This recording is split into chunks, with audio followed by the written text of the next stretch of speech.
예레미야서 제12장 1절에서 4절까지 말씀 우리 다 같이 한 목소리로 읽도록 합니다. 시작. 여호와여, 내가 주와 변론할 때에는 주께서 의로우시니이다. 그러나 내가 주께 질문하옵나니 악한 자의 길이 형통하며 반역한 자가 다 평안함은 무슨 까닭이니까?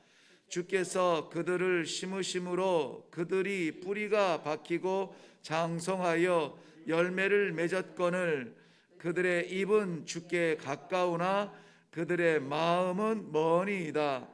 여호와여, 주께서 나를 아시고 나를 보시며 내 마음이 주를 향하여 어떠함을 감찰하시오니 양을 잡으려고 끌어냄과 같이 그들을 끌어내시되 죽일 날을 위하여 그들을 구별하옵소서.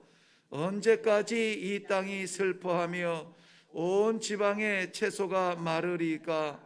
짐승과 새들도 멸절하게 되었사오니 이는 이 땅 주민이 악하여 스스로 말하기를 그가 우리의 나중이를 보지 못하리라 함이니이다. 아멘. 아멘.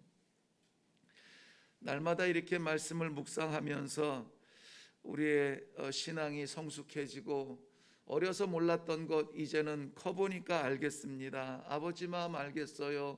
어머니 뜻 잘 알겠습니다. 육신의 자녀들도 자라면서 모를 것 같았던 그 어린아이의 심정에 어느새 내 마음을 알아주는 친구처럼 곁에 있는 그런 듬직한 때가 있습니다. 이 성도들도 마찬가지인 것 같아요. 우리가 예수 그리스도 믿고 구원받아 눈물 흘리면서 그저 하나님의 은혜로 살아가며 받아 누리던 그러한 때가 있는데 어느 순간인가는 우리의 믿음도 성숙하여서 아버지를 좀 기쁘시게 하고 아버지께서 야 이제 너 많이 컸구나 할 만큼 우리에게 어떤 그 신앙의 결단과 열매들을 기대하실 때가 있을 텐데 여전히 우리는 아이 같은 자리에 머물러 있지는 않은가? 도대체 무엇이 우리의 신앙을 이렇게 신앙이 자라는 데에 방해가 되는 것일까? 많은 요소들이 있습니다. 어려움이 있습니다. 좀 뭐 해보려고 하면은 안 되는 일도 있고 이 상처가 있고 시험이 있고 시련이 있습니다. 그래서 성도들이 자라는 이 단계마다 참 고비가 있어요. 오늘은 그 고비 가운데서 참 이해할 수 없는 그러한 어려운 고비를 하나 만납니다. 무엇이냐면은 악인의 형통이에요. 악인의 형통. 오늘 본문 말씀 1절에 보면은 악한 자의 길이 형통하며 반역한 자가 다 평안함은 무슨 까닭이니까? 무슨 까닭이니까? 이해하지 못하겠다는 겁니다. 여기에 악한 자의 형통과 반역한 자의 그러한 평안함은 누구를 말하냐면 그 앞에 11장 19절 이후에 나오는 바로 그 사람들인데요. 잠깐 올라가서 보면 나는 끌려서 도살 당하러 가는 순한 어린 양과 같으므로 그들이 나를 해하려고 꾀하고 있습니다. 그러는 거예요. 나는 순한 어린 양처럼 아버지 앞에 제단으로 올려가는 거 괜찮습니다. 그런데 아버지의 손에 영광스러운 죽음이 아니라 그들이 나를 죽이려 하고 있습니다. 같은 죽음이 아니라 다른 죽음이에요. 순교의 죽음이 아니라 억울한 죽음인 것 같은 거예요. 여기서 말하는 그들이 누구라고 말하고 있습니까? 누구요? 아나도 사람들은 누구라고 했습니까? 예레미야 선지자의 고향 사람들이에요. 예레미야 선지자의 고향이라고 한다면 제사장들에게 구별된 제사장의 성읍이란 말이죠. 그렇다면 아나도 사람들은 어떤 사람들입니까? 제사장들이라는 것이에요. 제사장들로 주류가 되어지고 그들이 이 이스라엘 백성들, 흩어진 백성들의 죄를 위하여서 짊어지고 하나님 앞에 나아가 목숨 내놓고 기도해야 될 사람들이 지금은 다른 사람의 목숨을 구하고 있는데 바로 그게 누구냐? 예레미야 선지자라는 것입니다. 그러니 예레미야 선지자가 바라볼 때에 마치 아무도 곁에 동지도 없고 의지할 만한 사람도 없고 이해해주는 사람도 없고 그저 둘러싸고 노리는 것은 고향 사람들, 제사장의 무리들, 아나돗 사람들이 자기를 둘러싸고 이 거대한 산처럼 마주 서 있는 그들을 바라보면서 이 악한 사람들의 이 평탄함과 이 성공과 이것은 무슨 일입니까 하나님? 이해할 수가 없습니다 라고 이야기가 고백하고 있는 것입니다.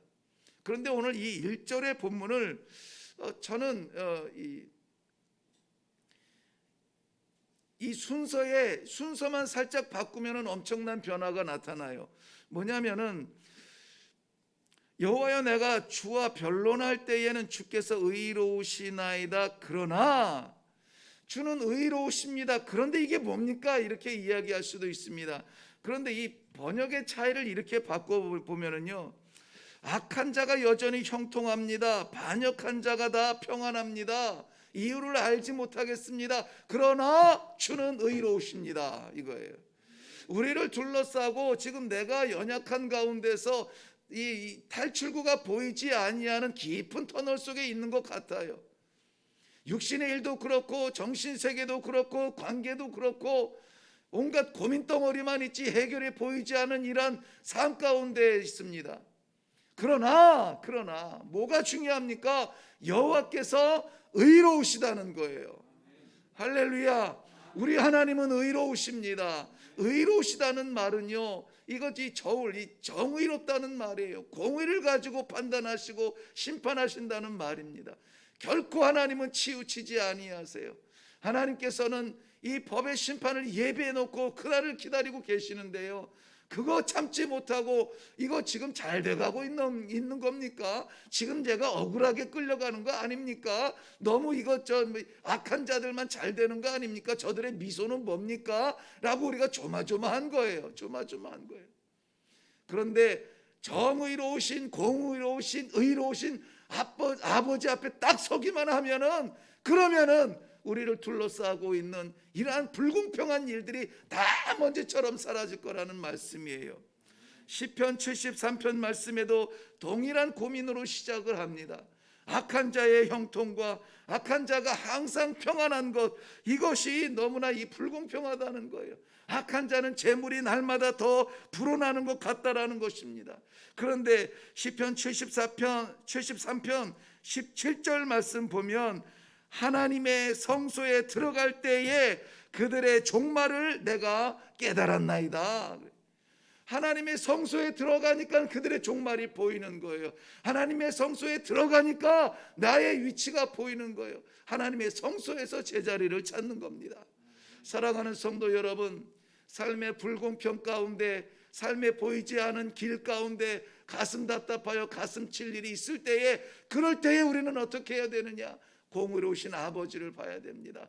그럴 때 하나님의 성소를 찾아야 됩니다. 하나님 앞에 서서 기도하는 시간을 가져야 됩니다. 하나님의 정의가 실현되는 그것을 바라보며 우리는 힘을 얻을 수 있기를 바랍니다. 악인의 형통 분명히 있습니다. 그런데 이거 오해하지 않아야 되는데요, 우리는 이 복의 개념에 대하여서도 좀 다시 정립할 필요가 있습니다. 예수 믿고 우리가 받는 복은 영원한 복이지 잠시 받는 복이 아니에요. 이것은 그러면은 악한 자가 저렇게 잘 되고 부유해지고 건강하고 잘 나가고 유명해지고 이것은 무엇입니까? 그건 복 자체가 아니에요. 그건 목적이 아닙니다. 하나님께서 허용하시는 거예요. 하나님께서 잠깐 허용하시는 겁니다. 마른 땅에 이 새싹이 죽지 않고 자랄 수 있도록 하늘의 비를 허락하시는 것처럼 잠시 허락하시는 거예요. 그것이 목적인 것처럼, 결과인 것처럼 우리가 좌절해서는 안 됩니다. 참으로 안타까운 순간들을 우리는 많이 겪습니다. 열심히 살고 정말 신앙생활 많이 애를 쓰고 있는 그러한 사람들이 잘 안 되는 질병도 걸리고요, 일도 막히고요, 잘 안 되는 경우들을 많이 봅니다. 그럴 때 주여 어디 계십니까? 주여 무엇하고 계십니까? 살아 계십니까? 라고 우리가 반문할 것이 아니라는 것입니다. 하나님의 허용은 결코 우리를 무너뜨리는 것이 아니라 우리를 단단하게 세우기 위하여서 허용하시는 것입니다. 바람이 없다면 풀이 자랄 수 없다고 합니다. 바람은 불어야 돼요. 바람이 불어서 흔들릴 때에 그 풀들은 단단하고 튼튼하게 버틸 수가 있을 것입니다. 하나님께서는 완전하십니다. 실수가 없으신 분이에요. 하나님께서 실수가 없으시기 때문에 살랑 부는 잔바람에도 하나님은 뜻을 가지고 계시다고 우리는 믿습니다. 이것을 우리는 섭리라고 합니다. 세상 이치로 보면은 가난하면은 벌 받은 거고 부자면은 복 받은 거라고 하는데요. 우리 성도들은 그러한 이치로 살아서는 안 되지 않아요? 뭐 해서 사업이 어떻게 해가지고 잘 됐어요. 그러면 야, 하나님께서 큰 복을 주셨습니다. 정말 그게 복인지 결론이 안 난 상태예요. 그것 때문에 신앙을 팔아먹을지, 그것 때문에 하나님의 뜻, 하나님을 잊어버릴지 아직 모르는 상태입니다. 하나님께서 맡기신 그것 가지고 무엇을 어떻게 할 것인지가 더욱 중요한 겁니다. 사랑하는 성도 여러분, 오늘 우리가 살아가는 이 삶 속에서의 만나는 모든 것들은 전부 다 기회일 뿐이지 목적은 아닙니다. 그 기회를 가지고 우리가 하나님의 뜻을 이루어 드릴 수 있기를 바랍니다. 악인의 형통함을 보고 좌절하지 마세요. 악인의 형통함을 보고 실망하지 마세요. 하나님 앞에 왜 그러시냐고 따져 묻지 마세요. 그저 하나님께서는 정의로우십니다. 공의로우십니다. 의로우신 아버지 살아계시니 오늘도 내 삶을 아버지 앞에 맡겨드립니다. 이러한 좀 성숙한 신앙이 있기를 바라요. 왜 때가 됐는데 밥 안 주냐고 앙앙대는 그런 갓난아이가 아니라 아마 바쁘신가 보다, 준비하시나 보다, 조금 더 참아 기다려보자 하는 인내의 그러한 자리가 오늘 우리의 신앙의 자리가 되기를 바랍니다. 사랑하는 성도 여러분, 눈에 보이는 것도 참 귀합니다. 그런데 하나님은요, 눈에 보이는 것보다 보이지 아니하는 우리 마음을 더 귀하게 여기세요. 오늘 2절 말씀에 보면은 그들의 입은 주께 가까우나 그들의 마음은 멉니다. 세상은 입술의 소리를 듣지만요, 우리 아버지는 마음의 소리를 들으세요. 우리가 지금 표현하지 못하는, 정말 누가 들을까 봐 겁나서 입도 뻥끗 못할 것 같은 그러한 숨겨진 일도 우리 아버지는 아세요. 아버지는 아세요. 한숨 한번 푹 내셔도 아버지는 아세요. 고통의 절규를 하더라도 우리 아버지는 아세요.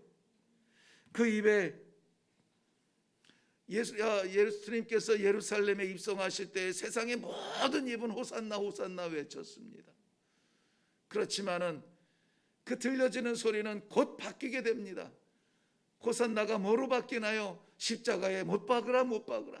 하나님께서 입술의 열매를 귀하게 여기시나, 그러나 우리 중심에서 드리는 마음의 열매를 더 우리는 다잡아야 될 줄로 믿습니다. 이 아침에 하나님께서 우리 마음 깊숙이 새겨주시는 하나님의 사랑을 다시 한번 확인하고 우리 마음 깊숙이 올려드리는 우리의 기도가 하나님 앞에 상달되기를 원합니다. 마지막으로 우리 말씀을 좀 정리를 할 텐데요, 하나님께서는 이 상황을 그냥 그대로 놓지 아니하시고 의인의 위기와 악인의 형통을 그냥 두시지 아니하시고 반드시 그것을 결론 내립니다. 아직은 그 결론의 때가 아니지만 하나님은 이 보상과 보응의 이치를 가지고 반드시 그들을 대합니다. 우리를 대하실 거예요. 어렵지만은 이 선한 길을 끝까지 붙잡고 나아간 주의 백성들에게 보상할 것이고요, 맡겨진 기회를 인생의 목적을 위하여서 낭비했던 그들에게는 하나님께서 보응을 하실 거고요, 상급으로 보상받는 성도들 되기를 바랍니다. 오늘 우리의 신앙의 무릎팍을 약하게 하고 흔드는 것은 아무것도 없습니다. 오직 있다면 우리의 흔들리는 마음뿐이에요. 세상을 바라보면 악인의 형통과 이치에 맞지 않는 것들 때문에 우리가 흔들릴 수 있습니다.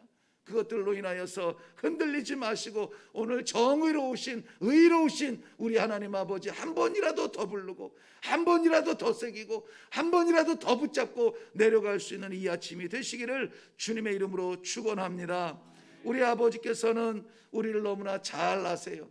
우리 아버지께서는 나를 지으셨습니다. 지금도 나를 바라보고 계세요. 3절 말씀은 이렇게 시작하죠. 여호와여 주께서 나를 아시고 나를 보시며 내 마음이 주를 향하여 어떠함을 감찰하신다 그랬습니다. 우리 하나님, 신실하신 하나님, 나를 아시고 나를 보고 계시고 나를 지키시고 나를 살피시는 그 하나님께 맡겨드리고 하나님께서 있고 인도하시는 대로 이 하루를 살아드리겠습니다. 약속하고 헌신하고 내려가는 귀한 아침이 되기를 주님의 이름으로 축원합니다. 기도하겠습니다. 살아계신 아버지, 우리가 눈을 떠서 열어보면은 온통 이 불협화음뿐입니다.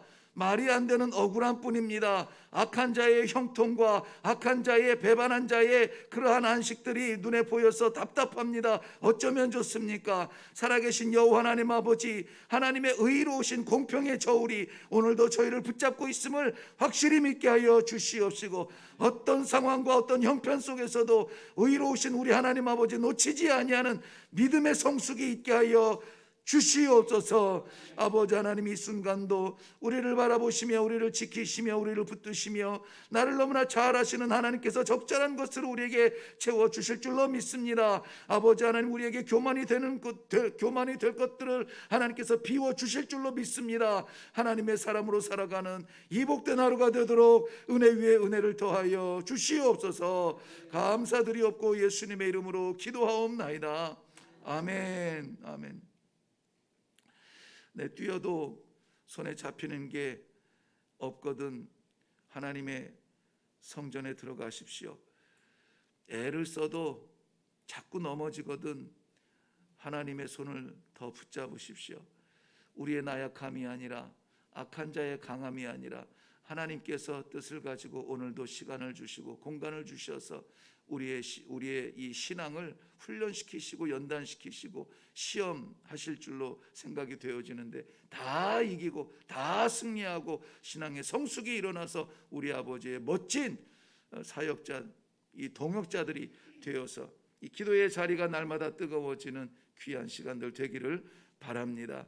악한 자의 형통, 눈 질끈 감고 우리 내면의 눈을 열어서 영안을 열어서 우리를 도우시는 아버지의 손을 꽉 잡고 내려가는 아침이 되게 해 주시옵소서.